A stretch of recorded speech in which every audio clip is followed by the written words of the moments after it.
السلام ورحمۃ اللہ وبرکاتہ۔ آپ سبھی اہل وطن کو یوم جمہوریہ مبارک۔ نحمد و نصلی علی رسولہ الکریم، اما بعد۔ محترم سامعین اکرام و اساتذہ کرام و جناب صدر، آج اس 26 جنوری کے خوبصورت پروگرام میں میری تقریر کا موضوع ہے ہندوستان کی آزادی میں علماء اکرام کا کردار۔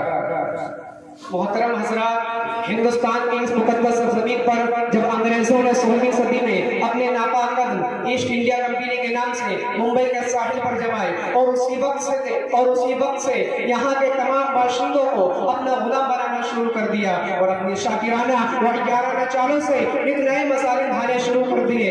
برادران وطن نے اسی ظلم و ستم سے بچنے کی کوششیں شروع کر دی اور انگریزوں سے لڑتے رہے ان کے ظلم و ستم کا تذکرہ مشق کرتے رہے۔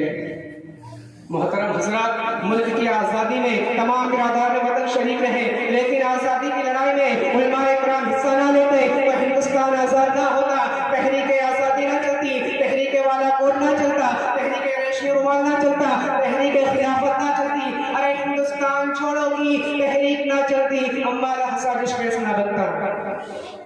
حضرات، سن 1857 کی جنگ آزادی میں 2 لاکھ مسلمان شہید ہوئے، جس میں 51,500 علماء اکرام تھے۔ صرف دلی میں 500 علماء کو پھانسی کے پھندے پر چڑھایا گیا۔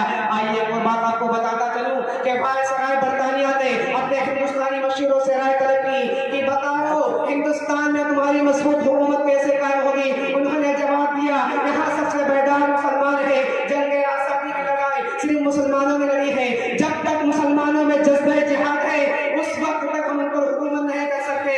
اس لیے جذبہ جہاد کو ختم کرنا ضروری ہے اور اس کی بہتر شکل یہ ہے کہ ہندوستان سے علماء اور قرآن کو ختم کر دیا جائے، راستہ آسان ہو جائے گا۔ کیا آنکھ دکھائیں گی یہ گردش دوران، کیا آنکھ دکھائیں گی یہ گردش دوران، ہم تو وہ ہیں جو فولاد کے سانچے میں ڈھلے ہیں۔ حضرات، سن 1860 میں ان کمبختوں نے قرآن کریم کے 3 لاکھ نسخے جلائے اور سن 1864 سے لے کے سن 1867 تک انگریزوں نے علماء اکرام کو ختم کرنے کا فیصلہ کیا۔ ان 3 سالوں میں 14,000 علماء کو تختے دار بنا دیا۔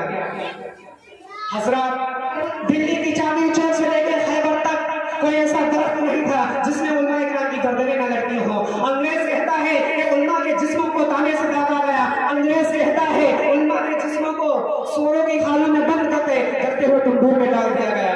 نیز علماء کو ہاتھیوں پہ کھڑا کر کے اور درختوں سے باندھ کر ہاتھیوں کو نیچے سے چلا دیا گیا۔ حضرات، لاہور کی جامع مسجد میں انگریزوں نے پھانسی کا پھندا بنایا تھا جس میں ایک دن میں 80 علماء کو پھانسیاں دی جاتی تھی۔ لاہور کی رابعہ ندی میں 80 علماء کو گولیوں میں بند کر کے ڈال دیا جاتا، پھر اوپر سے گولیوں کا نشانہ بنا دیا جاتا تھا۔ حضرات، وہ انگریز کہتا تھا کہ جب میں اپنے دلی خیمے میں لوٹا تو مجھے مردار کی بدبو محسوس ہوئی تو میں پیچھے چلا گیا کہ کیا دیکھتا ہوں کہ آگ کے انگارے دہک رہے ہیں اور 40 علماء کو لا کر ان کے کپڑے اتار کر انہیں آگ میں ڈال دیا گیا۔ حضرات، میرے دیکھتے دیکھتے 40 علماء کو اور لایا گیا اور ان کے کپڑے اتار کر ان سے کہا کہ اے مولویوں، تمہارے ساتھ یہی ہونے والا ہے، ورنہ کہہ دو کہ سن 1857 کی جنگ آزادی میں شریک نہیں تھے تو ہم تم کو آزاد کر دیں گے۔ حضرات، انگریز کہتا ہے ان میں سے ایک بھی ایسا نہیں تھا جس نے انکار کیا ہو، سب آگ میں جل گئے۔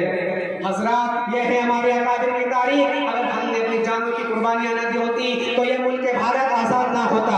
آج اس نفرت زدہ ماحول میں ہمیں کو دشمن ملک سمجھا جاتا ہے۔ بقول شاعر کہ جب گلستہ توفوں کی ضرورت پڑی تو سب سے پہلے ہماری ہی گردن کٹی۔ پھر بھی کہتے ہیں ہم سے یہ اہل وطن، یہ وطن ہمارا ہے تمہارا نہیں۔ آئیے اس شعر کے ساتھ اپنی بات کو ختم کرتا ہوں کہ طاقتیں تمہاری ہیں اور خدا ہمارا ہے، کہ طاقتیں تمہاری ہیں اور خدا ہمارا ہے، عکس پر نہ اتراؤ، آئینہ ہمارا ہے۔ عمر بھر تو کوئی بھی جنگ لڑ نہیں